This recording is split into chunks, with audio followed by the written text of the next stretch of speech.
Hello, hello, hello, hello, hello.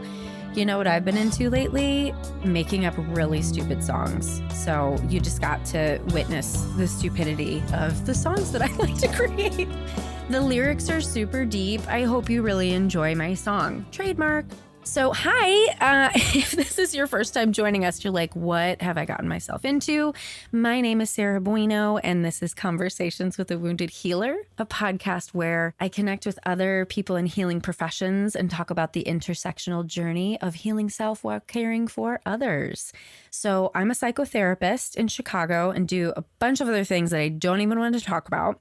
And I have an amazing guest today who is an Instagram friend. I love Instagram. So if you want to connect, that's probably the best place to find me. At Head Heart Therapy is my Instagram handle. And truth be told, I'm setting some really good boundaries lately and trying to allow myself to not respond to every single message all the time. So I can't promise you that I'll get to it right away, but I can promise that I will do my best. One thing I also wanted to share with you, I've just been thinking about how exhausted I am. And I don't say this to like bring everybody down, but I just took a month sabbatical and it was so necessary. And I am curious how we can make this more of a thing in the therapy profession, especially after the pandemic. Not after, we're still in it, but you know what I mean. After the trauma of being in lockdown, not having vaccines.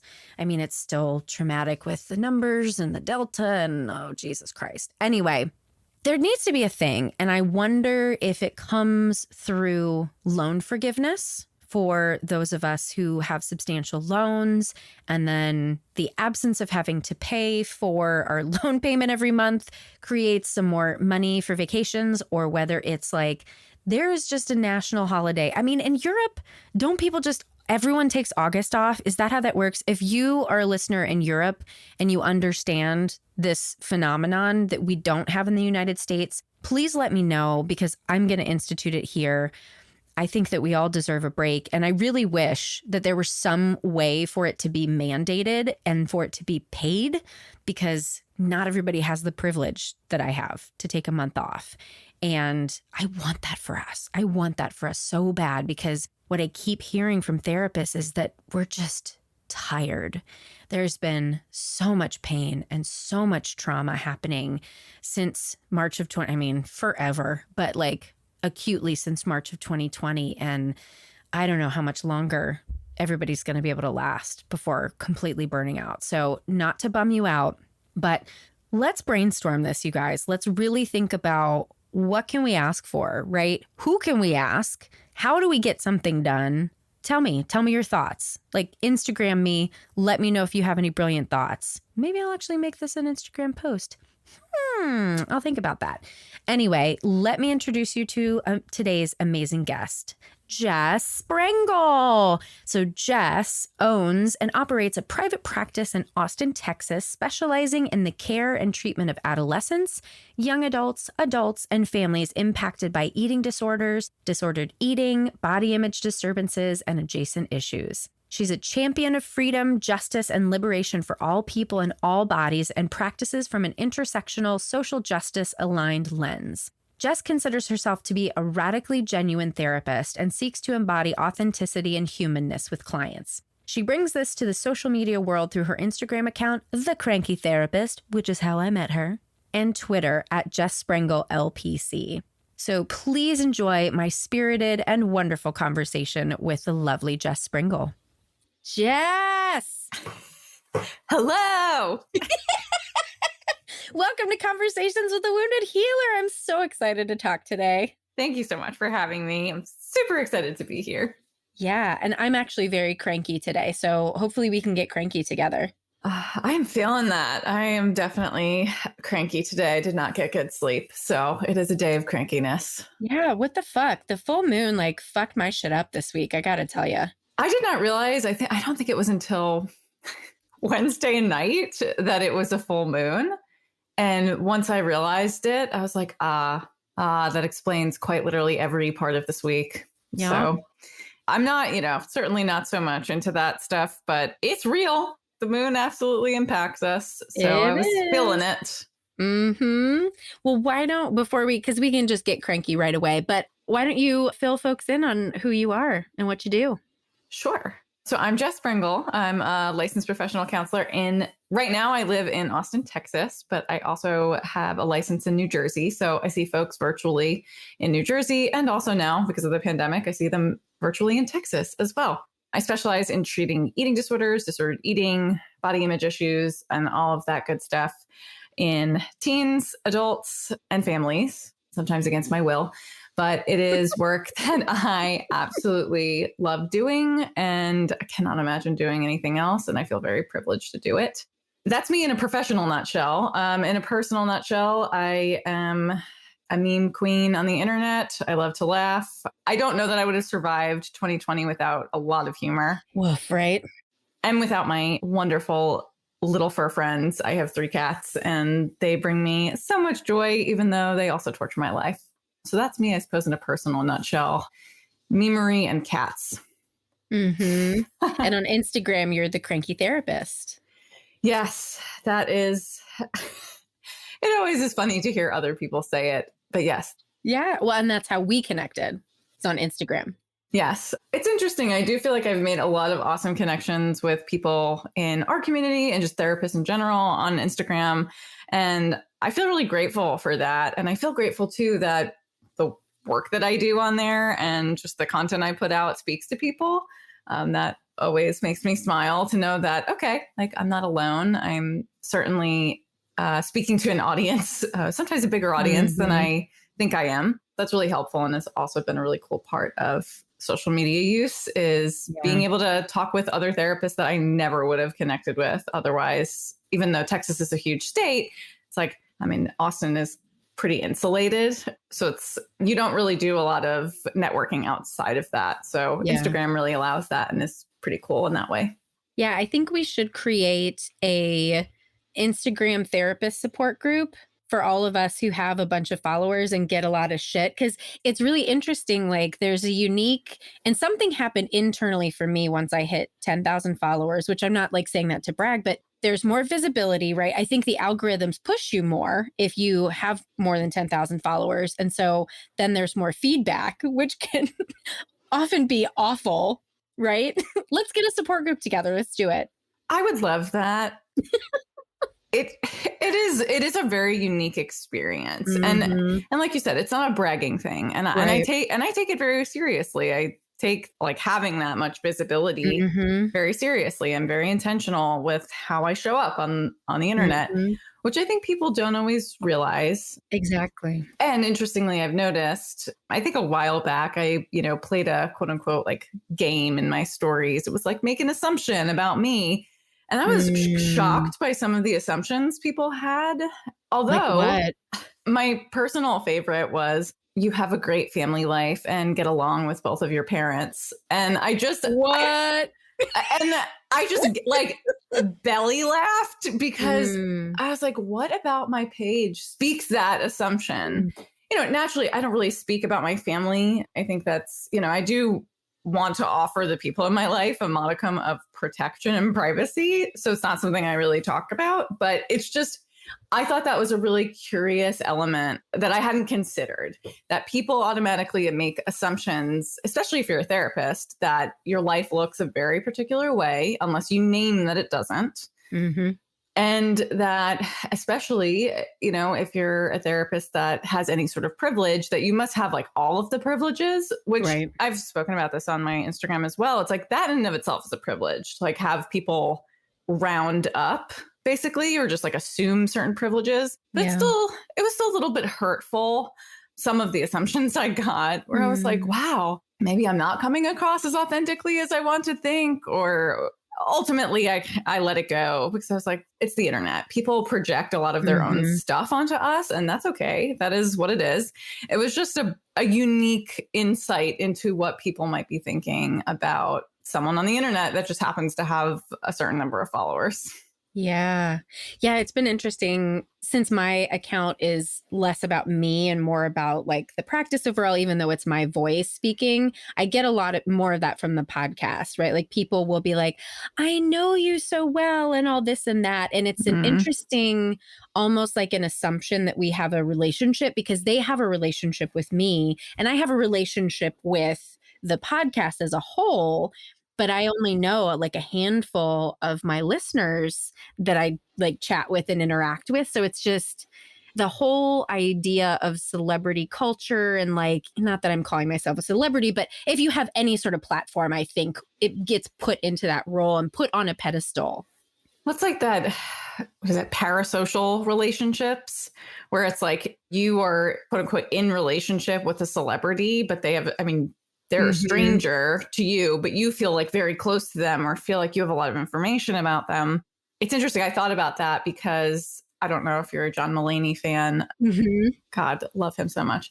But people were losing their minds about him getting divorced and being in a relationship with someone else. And we don't know jack shit about his life. I mean, obviously, we know there's information about he went to treatment and Mhm. all of these things that like I feel terrible that people who are in the public eye have to reveal that kind of information, or it will come out in some like ugly way later, probably. Just the feedback that I saw around that reminded me that we have some really strange ideas about celebrities and what they owe to us. And Mhm. there are a lot of demands, I think, that are placed on people with platforms that are unreasonable. And I've just certainly noticed that even within the last few weeks, a lot of people sliding into my messages, demanding things. And Mm. it's just like demanding commentary on certain political Oh. issues Mhm. or just anything really. Like, oh, like, did you see this? Or have you seen that on this person's page? And I'm like, I like literally cannot comment on everything that exists. Exactly. It is so I, fucking hard. I'm one person and I run my own account. I do not have any help, which Mhm. now, as my account grows, I'm like, maybe this was a bad idea. Right. I didn't have a plan in place because I just had no expectation. And now I don't know if this is your experience as well. I certainly feel anxiety if I like don't check my account for a while, that Yes. like something blew up or someone is yelling at me, or which Mhm. I think just comes with the territory. And I say this as someone with like 30,000 followers versus like, I cannot imagine someone that has 1 million followers or like 100,000 followers. Like, that Right. blows my mind. I don't know how you would keep up with that and like sleep at night. Right. Right. I'm like, I'm struggling. How are you doing that? Right, right. And I always think too, if I am not up on everything that's happened in the news and making some sort of comment on it, that I have then failed. And yeah, I get similar things too. Like, why did you choose to use a person of color in this meme? Why didn't you comment and you didn't post enough about, stop Asian hate or like whatever it is? And social media is a fucking game. And we're actually just all we're trying to do, I think, is put good content out into the world, make people laugh, educate people a little bit, and just have a good time. Yeah. Yes. And I often have to think about like what prompted me to start my account. And a lot of the reason why was because in 2017, I moved from New Jersey to Texas. And in the process of that, I had to terminate with my full practice of clients in New Jersey, which was devastating. Truly, I hope I never have to do something like that again because it like Mm. shaved years off my life. Oh God. And a lot of why I created the account was in part so that those clients could have like a touch point, basically. Mm. Like, hey, this is a way for me to still be part of your life without being your therapist. And this was like at the time when I feel like social media was finally starting to be okay and acceptable for therapists to Mm-hmm. use. So it's like, perfect timing. This is great. So, and I think it has been really useful for those clients to have used in that way. And ultimately, it kind of snowballed and became something else. But that was the initial reason, was to give my voice to people who didn't have my voice anymore, like during their week and people I really missed and, I wished I could still be working with, but couldn't. Right. I try to remind myself of that sometimes when I get lost in the social media game, that so much of why I started this account was really to show up authentically, to give my voice to people who needed it, and also to, I guess, provide education in a way that was accessible. And sometimes when I get lost in like the followers and this and that, it's like I have to like ground myself in that place. It's like, it isn't about the followers. I didn't create the account to have followers. I created the account because I wanted to do something particular, which I do feel like I'm doing. It's just hard sometimes not to get caught in the numbers. It really is. It really is. It's so interesting. And to keep up with social media is insane because like my account just started getting more traction about 2 years ago. And it was just about memes at that time. And now we have reels and all this. That's where I need like, I'll do a reel 101 with you at some point so you can help me figure out how to make videos because I just can't. Initially I was very resistant. I was so resistant because I was like, really? I cannot do more. There's literally like no more I can do. Then I decided, because I don't know, I just didn't want to have peace in my life, to download TikTok.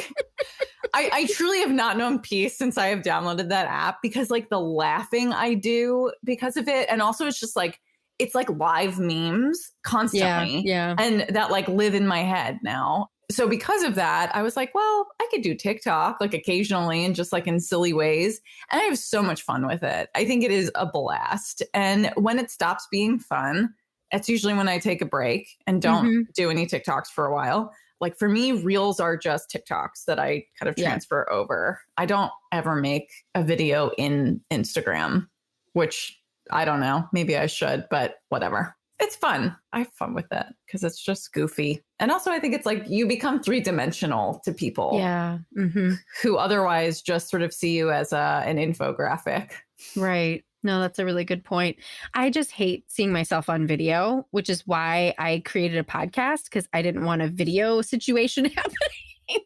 Oh, God. It's a lot to get used to. I am certainly not someone that's done a lot of like in front of the camera work. And I think like the pandemic has certainly increased, like I'm like hyper aware of my own face on the screen, like that's, which is not something in a therapy room. You're not aware of that. Why would you be aware of that? Right. So but at the same time, I think it's like good exposure on some level where it's like, all right, well, this is the space. Okay. This is what I got.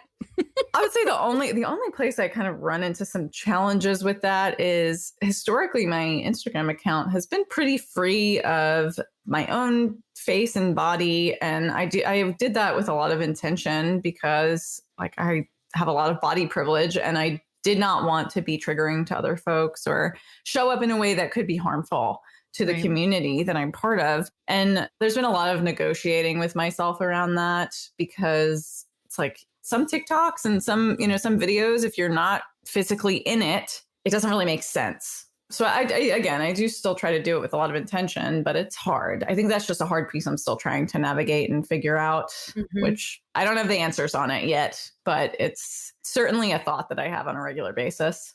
Yeah. Well, let's kind of tie into that. And I'd love to hear your origin story. Like, how did you become a therapist? Why? Take us back. Jess was born. And then what happened? Oh, God. Oh, Jess was born. And a little anxious bean emerged. Aww. Yeah. Little Jess was, oh my gosh, I wish I could go back and give her a hug. She was just such a little nugget. I mean, I was like just a very precocious child. And I posted some meme yesterday, actually, which I feel like is like the most quintessential, like young Jess situation. It was like, were you a joy to have in class or were you an eldest daughter with an anxiety disorder? And I was like, well, that's rude.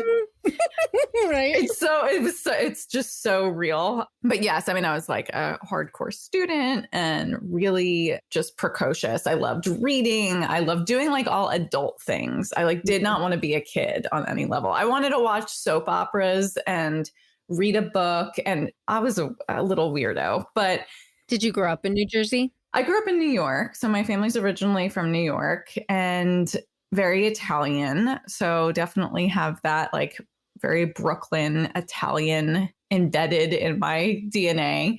I love that, actually. I've come to make a lot of peace with that in a way that I did not have when I was younger. I think it just makes me more fiery, and I'm okay with that. So my upbringing was interesting.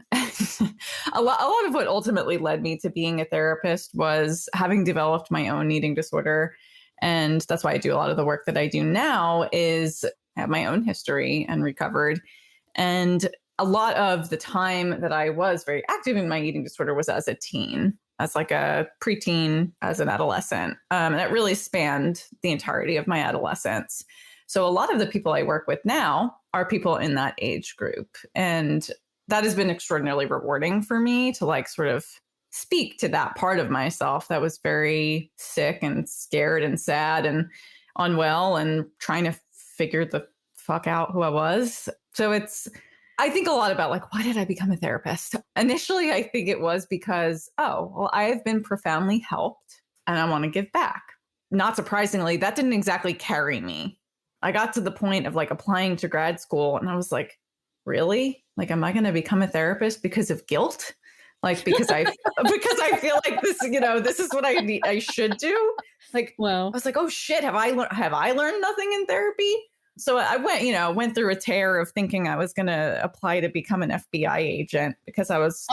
That's fun. Yeah, I was watching a lot of Criminal Minds at the time. Oh, okay. I don't know what wild hair crawled up there, but it was just, I had some thoughts. But then I did a little more like soul searching, like, okay, what would be positive about being a therapist? And thinking about my own experiences in therapy and how touched I felt by those experiences and how safe I felt. And I'm like, if I could do that for one person, I feel like the world could be a different or better place. Which, at 22, that was enough. That was enough for me to be like, all right, horses running off to the racetrack.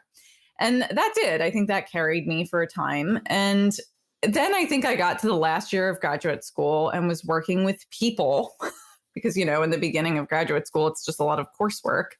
And during that time, I started reading a lot of like fat liberation material. And like, I feel like my recovery changed. The things I was thinking about changed, things I wanted to do changed. And I realized like, yeah, I want to be a therapist. And I also want to like change the fucking world, which, I feel, again, I was 24. I was not that much older. So I was like, all right, yes, want to do therapy. Also want to like embolden people to make the world a better place, which I think that's still very true. I do genuinely believe that the work that we do as therapists creates ripple effects. Absolutely. It changes people's brains. It creates new attachments. Like there's so much research that supports that the therapeutic relationship really is just so absolutely empowering to people's lives. Obviously, if you have a good therapist, but I don't know. That was a lot of what pushed me was like, I want to be that for other people. Because someone has been that for me. And I know that it made something different about my life. And it made something different about me. Because even throughout my career, there have been so many moments of like those repeating negative core beliefs of like, I'm broken. There's something wrong with me. I can't do anything right. And being with a therapist who is sitting with you in that and sees you and isn't judging you, it breaks that a little bit. It's like, well, how could I really be that broken if this person can sit with me and love me unconditionally? Because really, I do think that as therapists, we do love. Absolutely. And yeah, I mean, that I wanted to be that for someone else because I knew how transformative it was for me. I love it. Yeah. And I really relate to that, really feeling loved by therapists. Like just recently, my therapist and we're doing some fucking deep trauma work right now. And she looked at me with this like empathy, love, pride, like all of that combined. And I thought to myself, I've seen that look on a handful of therapists' faces, my therapist faces, and a supervisor that I really loved. And I just thought, man, if my mom could have looked at me that way, how different my life would have been. Yeah. Oh my God, I feel that. And I mean, I've had a lot of great therapists in my time. I've also had a lot of terrible therapists in my time, which again, I think that really motivated me to become a therapist because I was like, fuck that. Like, I never want anyone to feel the way that I did, especially like being a young person and having an eating disorder is, I mean, I see this all the time. So many people who end up in my office have been really poorly treated by previous therapists who just don't get it or just aren't educated, which that's a systemic flaw, but whatever, right. That's a story for a different day. And how different the world would be if, yes, like parents could be more empathic to their children when they're struggling, but also like, our field, like if somebody who, even if you don't necessarily get it, could just look at this client in front of them and be like, I see that you're in pain, but I see you. I don't get it, but I see you. And man, I wish there were more of that in our field. I know that there's a lot to work on in our field beyond just that, but it's something I think about a lot as someone who experienced that. Just really like, someone thinking that they see you and they really don't. And it's all a projection. And that's so dangerous. The power that we have as therapists. And I started this podcast really because I wanted it to be a call to action to therapists to really do your own work. And so us talking about what it's like to do our own work and demystify and de-objectify ourselves, I guess, that we're not these perfect beings, like we're still fucking struggling and all of that shit, right?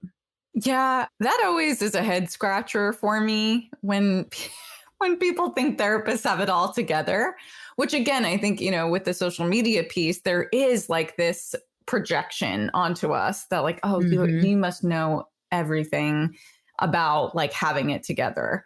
It's like, well, I hate to break it to you, but I mean, I started my career, I was like 25 years old. I didn't know my ass from my elbow. Like to think that I would have had it all together would be absolutely absurd.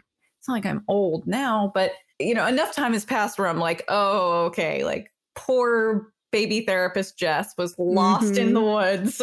And to be fair, it's like I'm still lost in the woods. It's just I'm in a different section of the woods that I happen to figure out my way to. And it's a little less chaotic, less bugs, fortunately. But it's just such a bizarre assumption that, if you work with mental health, that you have to have it all together. Obviously, you have to be able to contain your own mental health in order to assist people in navigating their own. But no one has perfect mental health. That's a myth. Right. Absolutely. Well, I'm curious your answer to this question. Would you consider yourself a healer? Yes. I was like, wait, is this a trick question? No. Yes, it's a trick. I'm trying to trap you right now. I like the word healer. I think that is a really beautiful way of conceptualizing the work that we do.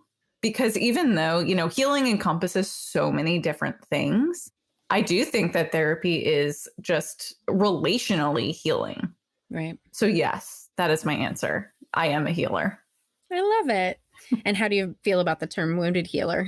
I like it. I've seen it thrown around in some not great contexts. I forget. I don't know. I saw someone use it in a negative way within like the last year, like weaponizing it in some way. But I think it's a nice way of humanizing us. And that's not to say that every therapist has some deep traumatic history that they're working through or whatever. But I have yet to meet a therapist who doesn't come to the work that they do without some history of something that made them think about life differently, think about their relationships differently, and want to really show up for other people. Obviously, though, I think there are a lot of us who do show up with like particularly hard histories or just histories that they're still healing from and are doing like sort of parallel process with their clients. To be fair, I think we should all be doing parallel process with our clients because we all have shit to heal from by proxy of being human. So I am certainly a wounded healer, but I'm sure someone could take that to mean like, I guess if we think about like what wounded means, it's like, it's almost like maybe the way to think about it is like, I'm a healing healer. Yeah, because I don't know. I feel like wounded means when I think of the word wounded, I think like, oh, like there's a knife in and if you pull this shit out, it's over. I'm going Like, to bleed out. right. Versus like, no, like the wound's patched up. It's going to scar over. We're healing. Sometimes. Sometimes. Yeah. Sometimes it is a gaping wound that is completely bleeding out, and I need someone to put a tourniquet on it. Yes. That, in the last year, I've certainly felt that more probably than at any other point in my career. It's just like, I'm bleeding. The client's bleeding. Right. This is just a fucking mess. The world is bleeding. There's just blood. Somebody called Dexter. I don't know. Dexter apparently is not making a comeback, so I'm a little peeved. Wait, what? Yeah, they were like talking for a little bit about them making a new. I know, but they're not doing it anymore. No. I know. You ruined my life. I'm sorry. I was so excited for the. Oh. I was pretty devastated because I was like, they need to fix that last season. That was a nightmare. You know what the weirdest part of that was? The season before it ended, so I guess it was the 6th season, was actually good with Hannah McKay and whatever. Hannah McKay, God damn it. Wow, I'm going to write Michael C. Hall because he and I share a birthday. And so he's definitely going to listen to me. I do love that show. Oh my God. Against my better judgment, I love that show. But anyway, we're talking about woundedness, but yes. Yes, call Dexter for the blood. We need call to get Dexter. It's blood spatter analysis ASAP. Right. Shit. Well, you want to talk about workaholism? Oh, we can. Oh, that one's painful. Yeah. Well, we've been chatting about it a little bit because you'd posted something and I was like, oh, there's Workaholics Anonymous. And you were like, wait, what? And DM'd me. And so I was sending I did not know that. Yes, I did some more research into that. And I actually have made a lot of progress in my workaholism. So I was like, okay, I'll table this. If I really feel like this is ramping up again, I will pursue it. But I appreciate you sharing that with me because it was very validating, especially like from a therapist point of view. It's really easy to be a workaholic if you especially if you own your own business. But I think like agency work, especially, forget it. You could work yourself into an early grave. Yeah. Well, how was it manifesting for you? What was showing up? So, I mean, I would say like when I first started in private practice was fairly early in my career. And I worked for a practice that as much as like I know that they cared about me as a person, I think I was basically a workhorse. So I think I saw more people than any other person in the practice. I took on the hardest cases. And I was a kid, I was like 25. And I was just like flying by the seat of my pants and hoping for the best. And that was before I moved to Texas. And when I moved here, I was burnt. And I had a forced break because of the licensing process here being as slow as it is. And I ended up taking probably like 4 to 5 months off, which, I had the luxury of doing that. I worked a little bit, but I did not work. I maybe was seeing like 5 to 10 clients a week at that point instead of like 25 to 30, all with eating disorders. Okay, baby Jess, what were you doing? I really had to like reevaluate myself at that point. Like, what the fuck are you doing? Although, did I learn? No, I did not. Because literally, like right when I was able to go back to work, I went off running like the Tasmanian devil, basically.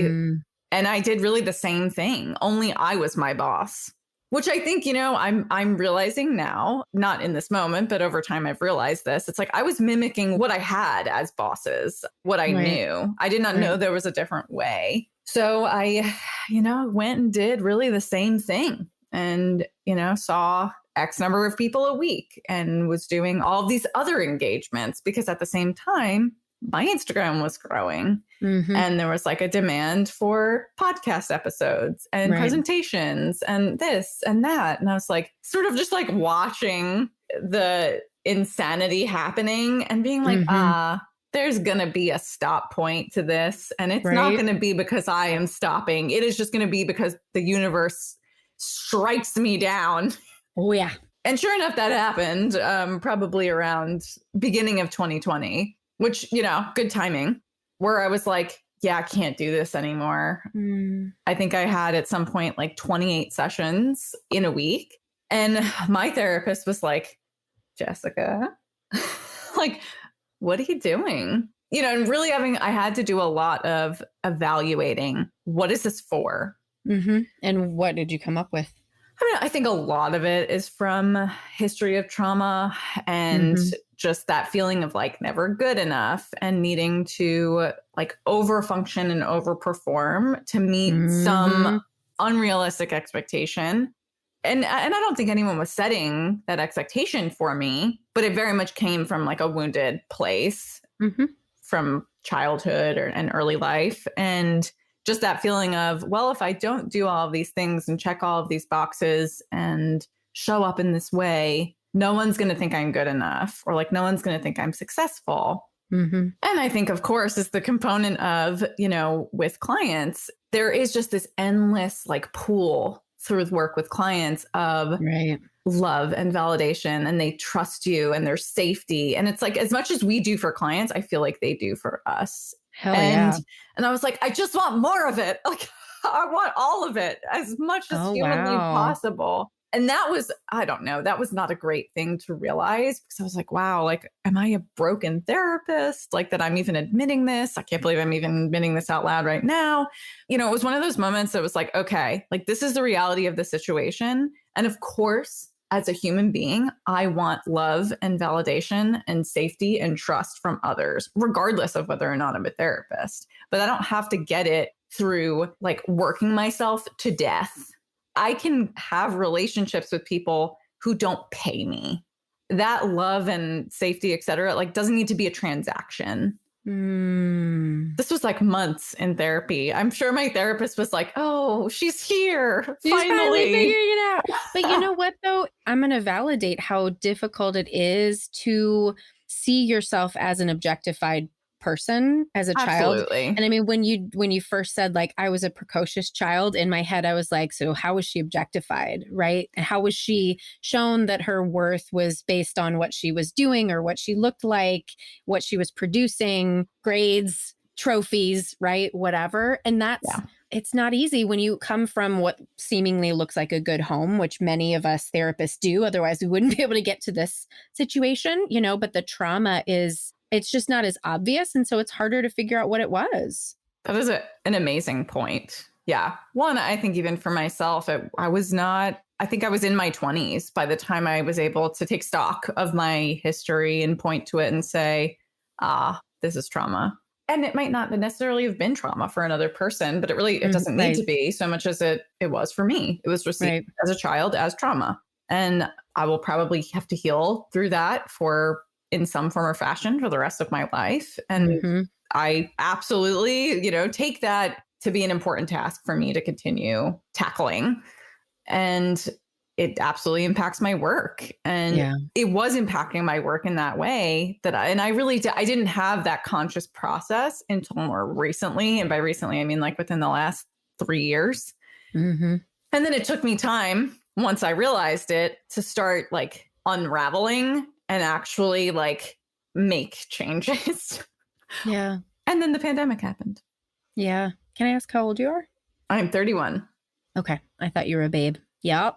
I'm in my 40s. So you're doing great. You're doing a lot better than I was at your age. So A+. Thank you. Gold star. You're doing great. Yay. Just what I love. I love stickers. I had a feeling. Stickers and charts and absolutely. Even though it's interesting, I am an extraordinarily disorganized person in a lot of ways. Like I have a friend from grad school who would tease me because when it was time to apply for our license, I like could not find any of my shit. It was like forget it. It was like, but I knew it was in a box in my closet. I just had to rifle through the box in my closet. So I have one of those, like, I know where things are, but it's chaotic. So even though it's like, yes, I love charts and gold stars, I also live in a little bit of a chaotic bubble sometimes. So that's its own mess. Right, right. Well, I want to go back to something else you said that I think is really important to highlight for folks, just this recognition that you were getting something out of the therapy, and that's part of what drove seeing so many people. I think we should all be honest about what our motivations are going into therapy. And when we don't look at that, I've been training in NARM, the neuroaffective relational Yeah. model, and they talk about unmanaged empathy. Ooh. Yeah. So it's like there's another side of the coin, right? Empathy is absolutely necessary in what we do, but it can go too far. Anything can go too far. I like the way that's conceptualized in that way, unmanaged empathy, because I noticed myself even now having like that shame feeling of, oh God, cut it out. Like, don't put it on the podcast. But at the same time, I think it's the reality. And I don't think that my reality is so unique. No, which is why it's important to say it out loud. Right. And so many people come to this work and do this work to heal parts of themselves. I know that that's true. That's like the trope, right? It's like, it's like, oh, like, people with their own shit become therapists. That said, it's like people with their own shit become therapists, and people who don't manage that shit become harmful therapists. Exactly.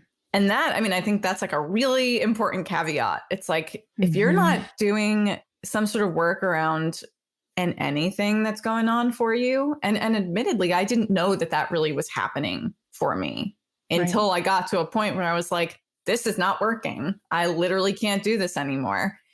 It took me time. So I don't know. Throughout my career, I have no doubt that I have caused harm, because I think if you're a therapist at some point or another, you are going to cause harm. Yeah, you're going to miss at some point. Right. All I can do now is make repairs and do differently and do better, and hope that, if I did cause harm, that it circles back around and I'm able to repair it in whatever way that I can. And continue learning, right? Like, I feel like if we're making a commitment to our internal work and our education, that's literally the best that we can do. Yeah, absolutely. And that's so much, honestly, what I love about being a therapist is there will never be a lack of learning available. Right. Well, and we have to. That's the whole point. Like, we have to keep learning literally until we stop being a therapist, until we retire. And even then, I'm sure we'll continue learning.